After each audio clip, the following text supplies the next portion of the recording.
بسم اللہ الرحمن الرحیم اعوذ باللہ من الشیطان اللعین الرجیم بسم اللہ الرحمن الرحیم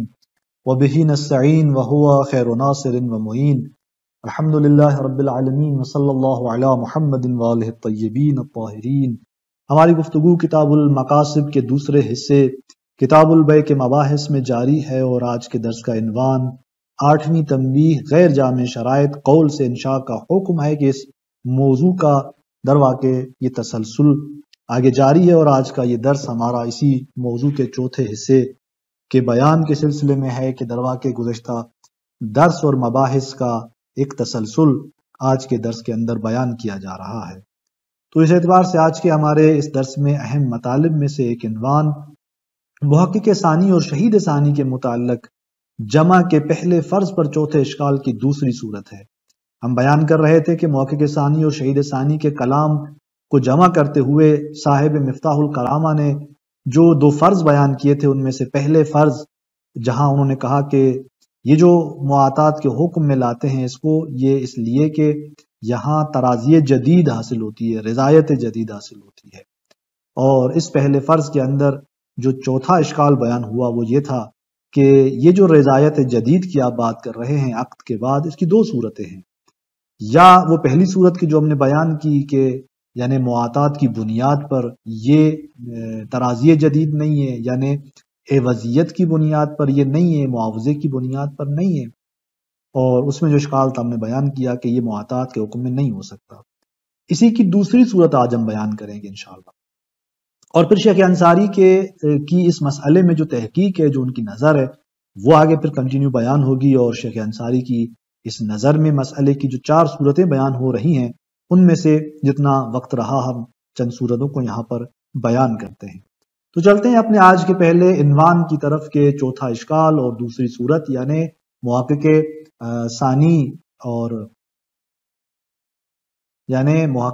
اور شہید ثانی کے کلام کو جمع کرتے ہوئے اور جو اس پہ مناقشہ کر رہے ہیں شیخ انصاری،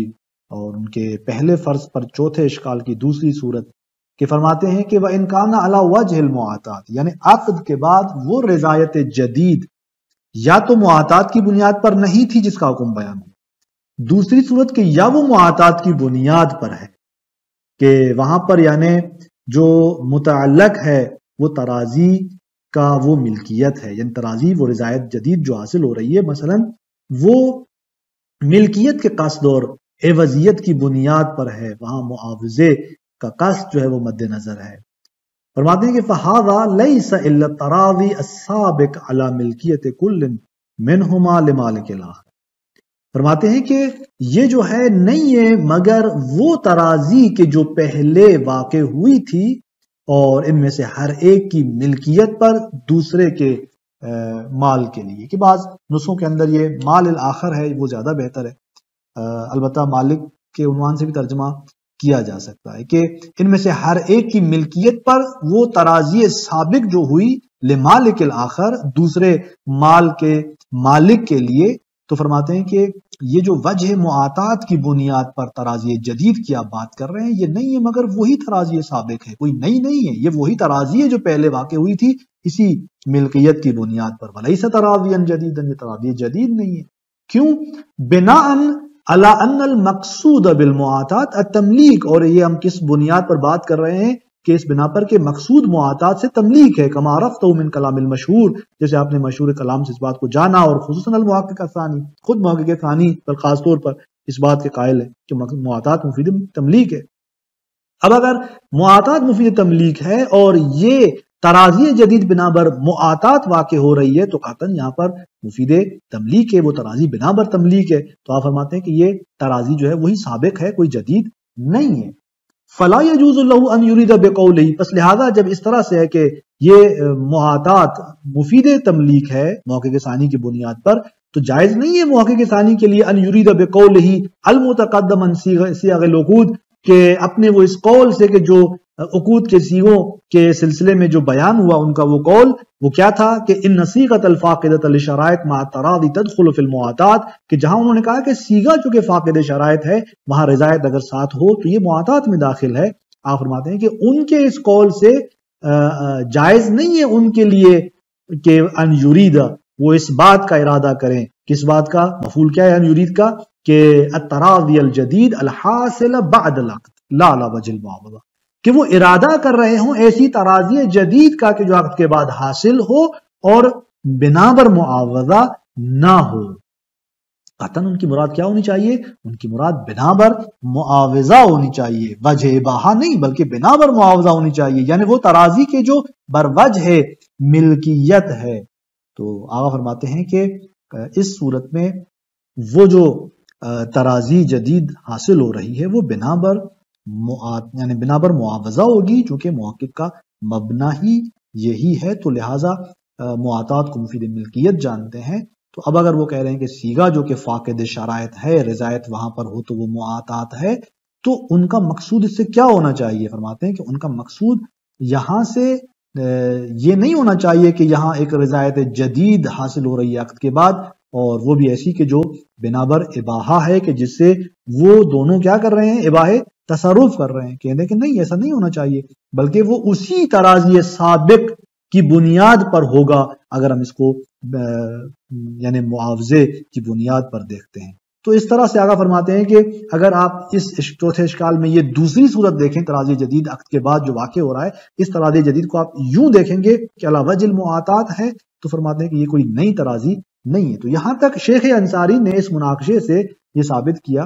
کہ ایسی کوئی چیز کی جو تراضی جدید کے نام سے ہو جس کو آپ معاطات کہیں، وجود نہیں رکھتی. ہاں، جہاں تراضی ہے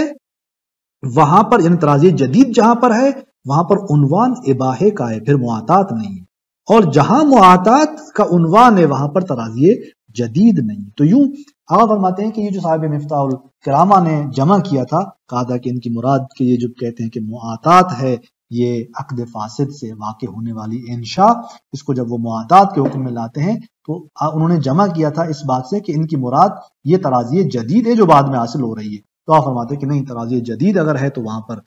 آپ اس کو معاطات کا نام نہیں دے سکتے، اور ان کو آپ اباحے کا نام دیں گے، جبکہ خود محقق معاطات میں مفید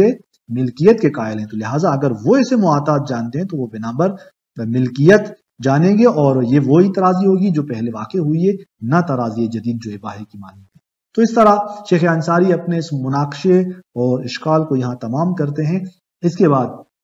وہ اپنی نظر اس مسئلے میں بیان کرتے ہیں جو ان کی تحقیق ہے، اور تفصیل الکلام کے یہاں پر جو کلام ہے، جو گفتگو ہے، اس کی تفصیل اور تحقیق کیا ہے. البتہ یہ تفصیل الکلام سے آگے جو عبارت ہے شیخ انصاری کی، یہ پچھلے مناقشے اور اشکال سے وابستہ نہیں ہے، اور یہاں سے شیخ انصاری اپنی تحقیق بیان کرتے ہیں کہ عقد قولی جو فاقد شرائط ہے، آیا وہ معاطات ہے یا معاطات نہیں ہے. فرماتے ہیں کہ ان المتعاملین بالعقد الفاقد لبعض شرائط، وہ جو عقد فاقد لبعض شرائط کے ذریعے معاملہ انجام دے رہے ہیں کہ ایسے عقد سے کہ جو بعض شرائط نہیں رکھتا، تو یہاں پر شیخ انصاری کی نقطہ نگاہ سے 4 صورتیں وجود پاتی ہیں، اور اس سے پہلی صورت یہاں پر یہ ہے کہ اما ان یقع تقابضهما بغیر رضا من كل منهما في تصرف الاخر بل حصل قهرا علیہما، کہ یا تو وہ فرماتے ہیں کہ تقابض ان دونوں کا واقع ہوگا بغیر رضایت سے، یعنی ان کی جانب سے کسی کی بھی رضایت نہیں ہوگی دوسرے کے تصرف میں، اور تقابض واقع ہو رہا ہے، یعنی وہ قبض و اقباض تو کر رہے ہیں لیکن رضایت نہیں رکھتے. بل حصل قهرا علیہما، تو پھر تقابض کیسے ہو رہا ہے؟ فرماتے ہیں کہ تقابض جو حاصل ہو رہا ہے یہ قہرن اجبارن ان پر حاصل ہو رہا ہے، او علی احدہما، یا ان میں کسی ایک پر، و اجبارن علی العمل بمقتضی العقد، یہ اجبارن اسی قہرن کی تفسیر ہے کہ یہ تقابض قہری ہے ان دونوں پر یا کسی ایک پر، اور اجباری ہے. کس عنوان سے یہ قہری اور اجباری ہے؟ علی العمل بمقتضی العقد، جو عقد واقع ہوا ہے اس کے مقتضا پر عمل کرنے کی بنیاد میں. چونکہ عقد واقع ہوا ہے تو اس عقد کی مقتضا پر عمل کرنے کے وجہ سے یہ تقابض جو ہے واقع ہو رہا ہے، اور وہ اس کو اس عقد پر عمل کرنے کی وجہ سے قہری اور اجباری جانتے ہیں کہ وہ یہ تقابض انجام دیں، جبکہ وہ اپنے قلب کے اندر، باطن کے اندر وہ رضایت نہیں رکھتے. اگر اس صورت کو آپ دیکھ لیں کہ عقد فاسد سے جو عقد انجام ہو رہا ہے وہاں پر وہ تقابض اس طرح سے واقع ہو رہا ہے کہ وہ اس عقد پر عمل کرنا چاہتے ہیں اور تقابض قہرن وہاں پر حاصل ہو رہا ہے جبکہ رضایت نہیں رکھتے، تو فلا اشکال فی حرمت التصرف المقبوض علی ھذا الوجہ، شک نہیں ہے کہ یہاں پر وہ چیز جو قبض کی جائے گی اس میں قابض کے لیے تصرف حرام ہے علی ھذا الوجہ، اس صورت کی بنیاد پر۔ تصرف حرام کا مطلب یہ ہے کہ یعنی معاملہ صحیح نہیں ہے، لہٰذا یہ معاطات کے حکم میں نہیں آئے گا۔ بس عقد فاسد سے ایک یہ صورت ہے اور یہ صورت قطعاً جو ہے معاطات نہیں ہے۔ شیخ انصاری رحمۃ اللہ علیہ بڑھتے ہیں دوسری صورت کی طرف کہ وہ قضا، اس کا بھی حکم وہی پہلی صورت کی طرح ہے۔ قضا یعنی یقیناً کوئی اشکال نہیں ہے کہ تصرف حرام ہے، کب؟ ان وقع علی وجہ الرضا الناشی عن بناء کل منہما علی ملکیت الآخر اعتقادا و تشریعا۔ فرماتے ہیں کہ جہاں یہ تقابض واقع ہو، کس بنیاد پر؟ رضا کی بنا پر، یعنی رضا ہے وہاں پر، لیکن وہ رضا کہ جو ناشی ہے اس بات سے کہ ان میں سے ہر ایک کی بنا دوسرے کی ملکیت پر ہے۔ اب یا اعتقاداً یا تشریعاً، یعنی ان میں سے ہر ایک بنا رکھ رہا ہے اس بات پر کہ دوسرا اس کے مال کا مالک ہے، وہ اس کا اعتقاداً یعنی عقیدہ اس کا رکھتا ہے اور اس اپنے عقیدے کی بنیاد پر وہ رضایت دیتا ہے، اس کا عقیدہ یہ ہے۔ اور تشریعاً، یا وہ دوسرے کو مالک جانتا ہے اپنے مال کی نسبت تشریعاً، یعنی کیا مطلب؟ یعنی ادخال ما لیس من الدین فی الدین، تشریع یعنی بدعت، جو چیز دین میں نہیں ہے اس کو دین میں داخل کرنا۔ مثلا شارع مقدس نے کہا کہ عربی میں صیغہ معتبر ہے، اب وہ فارسی میں بھی اس بات کو جانتا ہے کہ اگر فارسی میں پڑھا جائے تب بھی شرعاً وہ صحیح ہے، کہ بھائی فارسی میں شرعاً صحیح ہے، یہ ہم خود اپنی طرف سے کیسے کہہ سکتے ہیں؟ اگر ہم کہتے ہیں تو اس کا مطلب یہ ہوا کہ تشریعاً ہم یہ کر رہے ہیں۔ تو یہ آقا فرماتے ہیں کہ تقابض تو واقع ہو رہا ہے، رضایت بھی وہاں پر ہے، لیکن اعتقاداً یا تشریعاً اس بنا پر کہ دوسرا مالک بن رہا ہے وہاں پر، اس بنا پر اس سے جو ہے وہ رضایت ناشی ہے، رضایت یعنی اس بنیاد پر کہ کیونکہ وہ عقیدہ رکھتے ہیں دوسرا مالک ہے، لذا وہ راضی ہیں، یا وہ تشریعاً جو ہے عقیدہ رکھتے ہیں، تشریعاً یعنی دوسرے کو مالک بناتے ہیں، تشریعاً ایک ایسی اعتبار سے کہ جو بدعت ہے اور شارع اس کو اس طرح سے نہیں جانتے، اور رضایت کا منشا یا تو تشریعاً اس طرح سے ہے، تو فرماتے ہیں کہ پھر بھی وہاں کوئی اشکال نہیں ہے کہ تصرف حرام ہے۔ کما فی کل قبض وقع علی ھذا الوجہ، کما یہ جو ہے درواقع مربوط ہے اسی ان وقع علی وجہ الرضا الناشی سے، اس کا اعتقاداً اور تشریعاً سے کوئی ربط نہیں ہے، یعنی ان وقع علی وجہ الرضا، اگر وہ تقابض اس طرح واقع ہو رضایت کی بنیاد پر جس کا منشا رضایت کا یہ ہو، تو فرماتے ہیں کہ وہاں پر اس کی مثال کیا ہے، اس کا نمونہ کیا ہے، کہاں پر اس طرح سے ہے؟ فرماتے ہیں کما فی کل قبض، جیسا کہ ہر قبض کے اندر وقع علی ھذا الوجہ، کہ جو اس طرح سے واقع ہو، یعنی ہر وہ قبض کے جہاں پر اس طرح سے واقع ہو کہ وہاں انسان اعتقاداً اور تشریعاً دوسرے کو مالک بنا رہا ہو اور وہاں رضایت اسی بنیاد پر ہو، تو فرماتے ہیں کہ یہ جائز نہیں ہے۔ اور علی ھذا الوجہ یعنی اسی ملکیت کی بنیاد پر کہ دوسرے کو مالک بنا کر وہ رضایت دوسرے کو مالک جانتے ہوئے وہاں رضایت رکھتے ہوں اور اس بنیاد پر وہ قبض واقع ہو، تو یہ حرام۔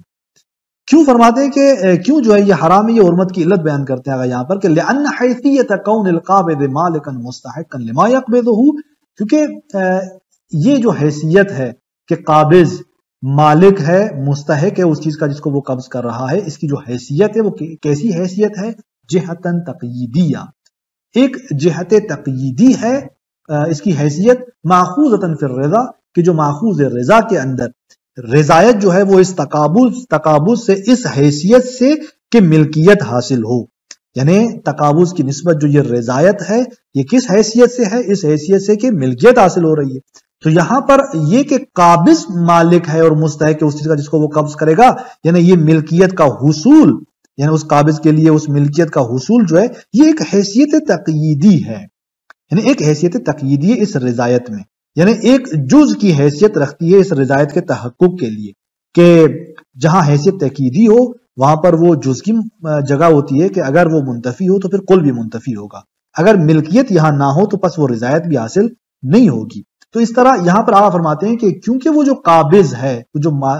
اس کے لیے یہ جو حیثیت فرض ہو رہی ہے کہ وہ مالک ہے اور مستحق ہے اس کا کہ جس کو وہ قبض کرتا ہے، فرماتے ہیں کہ یہ ایک ایسی حیثیت ملکیت کی کہ جو جہت تقییدی رکھتی ہے ماخوذ رضا کے اندر، یعنی رضا کے اندر یہ ایک حیثیت تقییدی کے عنوان سے مد نظر ہے۔ ینتفی بانتفاعها فی الواقع، ینتفی یعنی وہ رضا منتفی ہوگی جب یہ حیثیت منتفی ہو فی الواقع، حقیقت میں، چونکہ حیثیت تقییدی جز کی مانند ہے، جب وہ نہ رہی تو رضا بھی جو ہے نہ رہے گی۔ تو آقا کہتے ہیں کہ اب آپ دیکھیں کہ یہاں پر یہ تو بات واضح ہے کہ عقد کیا ہے؟ باطل ہے، جب واضح ہو گیا عقد باطل ہے یعنی ملکیت یہاں پر منتفی ہے عقد کے فاسد ہونے کے سبب، تو یہاں پر حیثیت تقییدی نہیں رہی، جب نہیں رہی تو قطعاً جو ہے وہاں پر رضایت بھی نہیں رہے گی، رضایت منتفی ہوگی، لہٰذا جب رضایت منتفی ہے تو یہاں کیسے ہم کہہ سکتے ہیں کہ تصرف جائز ہے؟ تبھی آقا نے کہا قضا یعنی یہاں پر بلا اشکال جو ہے تصرف حرام ہے۔ فرماتے ہیں کہ وَهَذَا الْوَجْهَانِ مِمَّا لَا إِشْكَالَ فِيهِ فِي حُرْمَةِ التَّصَرُّفِ الْعِوَضَيْنِ، یہ دو وہ وجہ ہیں کہ یہ ان وجوہات میں سے، ان صورتوں میں سے ہے کہ جہاں اس میں شک نہیں ہے کہ دو عوض کے اندر تصرف جو ہے وہ حرام ہے، یعنی یہ دونوں صورتیں یقینی البطلان ہے کہ اس میں تصرف جو ہے وہ درست نہیں ہے۔ اس کے بعد شیخ انصاری رحمۃ اللہ علیہ یہاں پر تیسری صورت کی طرف اشارہ کرتے ہیں کہ کما انہو، اس کے بعد شیخ انصاری رحمۃ اللہ علیہ تیسری صورت کی طرف اشارہ کرتے ہیں کہ کما انہو لا اشکال فی الجواز اذا اعرض عن اثر العقد وتقابض بقصد انشاء تملیک، کہ فرماتے ہیں کہ جیسے یعنی یہ تیسری صورت کے جہاں پر اصلا تصرف جو ہے وہ جائز ہے اس میں کوئی اشکال نہیں ہے، یعنی فرماتے ہیں کہ کما انہو لا اشکال، جیسا کہ اشکال نہیں ہے فی الجواز تصرف کے جواز میں، کہاں پر اذا اعرض عن اثر العقد، جب اس عقد کے اثر سے دونوں منصرف ہوئے، دونوں نے اعراض کیا، وتقابض بقصد انشاء تملیک، اور انہوں نے دونوں نے قبض کیا ایک انشاء تملیک کے ارادے سے دوبارہ، فرماتے ہیں کہ لیکون معاطاتا صحیحتا عقیب عقد فاسد، تاکہ یہ ایک معاطات صحیح واقع ہو کس کے بعد؟ عقد فاسد کے بعد۔ تو آپ فرماتے ہیں کہ جیسے یہاں کوئی اشکال نہیں ہے، اس طرح گزشتہ ان دو صورتوں میں واضح طور پر جو ہے وہ اشکال موجود ہے۔ اور اس کے بعد شیخ انصاری رحمۃ اللہ علیہ چوتھی صورت کی طرف بڑھتے ہیں، وَأَمَّا إِنْ وَقَعَ الرِّضَا بِالتَّصَرُّفِ بَعْدَ الْعَقْدِ، فرماتے ہیں کہ چوتھی صورت یہاں پر یہ ہے کہ اگر رضایت جو ہے واقع ہو تصرف کی نسبت عقد کے بعد، من دون ابتنائہ علی استحقاقہ بالعقد السابق، کہ جہاں وہ مبتنی نہ ہو اس بات پر کہ وہ عقد سابق کے ذریعے جو ہے وہ تصرف کا مستحق ہے، ولا قصد لانشاء تملیک، اور انشاء تملیک کی وجہ سے بھی کوئی قصد، اور ولا قصد لانشاء تملیک، اور انشاء تملیک کے حوالے سے بھی کوئی قصد نہ ہو، یعنی نہ تو وہ رضا بالتصرف عقد کے بعد، یعنی عقد فاسد واقع ہوا اس کے بعد رضا بالتصرف نہ تو مبتنی ہے کہ وہ اسی عقد سابق سے مستحق ہے تصرف کا، اور نہ ہی وہ رضا بالتصرف جو عقد کے بعد ہے وہ انشاء تملیک کا ارادہ کرتے ہوئے اس پر مبتنی کی جا رہی ہے، بل وقع مقارنا لاعتقاد الملکیت الحاصلہ، بلکہ فرماتے ہیں کہ وہ رضا بالتصرف عقد کے بعد جو واقع ہوئی ہے وہ مقارن ہے اس اعتقاد سے کہ ملکیت حاصل ہے، یعنی ملکیت حاصلہ کے اعتقاد سے وہ مقارن بناتے ہوئے رضا بالتصرف واقع ہو رہی ہے، البتہ بحیث اس طرح سے کہ لولاہ لکان الرضا اذن موجودا، کہ اگر وہ ملکیت نہ ہو تو رضا پھر بھی جو ہے وہاں پر موجود ہے۔ اور وکان المقصود الاصلی من المعاملات التصرف، اور اصلی جو مقصود معاملے سے ان کا وہ تصرف ہے، وَأَوْقَعَ عَلَى الْعَقْدِ الْفَاسِدِ وَسِيلَةً لَهُ، اور اگر عقد فاسد کو انہوں نے واقع کیا ہے تو یہ ان کا عقد فاسد کو واقع کرنا فرماتے ہیں کہ وسیلۃ لہو، یہ اسی تصرف کے لیے ایک ذریعہ تھا، وَإِلَّا ان کا مقصود اصلی جو ہے وہ اصل تصرف ہے، اس کی نسبت رضایت ہے۔ فرماتے ہیں کہ وَيَكْشِفُ عَنْهُ، فرماتے ہیں کہ اسی سے یہ بات کشف کرتی ہے، کون سی بات؟ کہ وہ مقصود اصلی ان کا رضایت بالتصرف ہے۔ اس کو کیسے معلوم ہے کہ ان کا اصلی مقصود یہ ہے؟ فرماتے ہیں کہ اسی کو کشف کرتی ہے یہ بات کہ اگر ان میں سے ہر ایک سے سوال کیا جائے کہ ان رضا بالتصرف صاحب علی تقدیر عدم تملیک، کہ آیا وہ راضی ہے کہ اس کا صاحب تصرف کرے، کب؟ اللہ تقدیر عدم تملیک، کہ جب ملکیت حاصل نہیں ہو رہی، او بعد تنبیہ علی عدم حصول الملک، یا جب وہ متنبع ہو رہا ہے کہ ملکیت حاصل نہیں ہوئی اس کے بعد، آیا وہ راضی ہے؟ فرماتے ہیں کہ کان راضین، اور وہ کیا ہو؟ راضی ہو، یعنی اس کی رضایت اس وقت واضح ہو کہ وہ راضی ہے اس صورت میں۔ تو فرماتے ہیں کہ یہ بات کشف کرتی ہے کہ ان کا مقصود اصلی پس کیا تھا؟ ان کا مقصود اصلی جو ہے وہی تصرف تھا، اس کی طرف اس کی نسبت رضایت تھی۔ تو اس طرح یہ چوتھی صورت کہ جس کے اندر آپ فرماتے ہیں کہ اگر وہ رضایت واقع ہو عقد کے بعد تصرف کی نسبت، نہ تو وہ مبتنی ہو کہ وہ عقد سابق کے ذریعے اس کو مستحق جان رہا ہو، نہ تو انشاء تملیک کا کوئی ارادہ ہو اسی عقد کے بعد، بلکہ وہ مقارن ہے اس اعتقاد کے ساتھ کہ ملکیت جو ہے حاصل ہے، اس اعتقاد کے ساتھ مقارن ہے، لیکن اس طرح سے کہ حتیٰ وہ ملکیت بھی موضوعیت نہیں رکھتی، یعنی اگر ملکیت بھی نہ ہو تب بھی ان کا اصلی مقصود یہ ہے کہ رضا بتصرف یہاں ہے۔ تو آپ فرماتے ہیں کہ آیا یہ معاطات میں داخل ہے فرض یہ صورت یا نہیں ہے؟ تو فرماتے ہیں کہ یہ دو شرطوں پر مبتنی ہے، اور انشاءاللہ اگلے درس کے اندر ہم اسی صورت کی، چوتھی صورت کی وہ دو شرط بیان کریں گے کہ جس کی بنیاد پر یہ صورت جو ہے وہ داخل ہو سکتی ہے معاطات کے اندر۔ والسلام علیکم ورحمۃ اللہ وبرکاتہ۔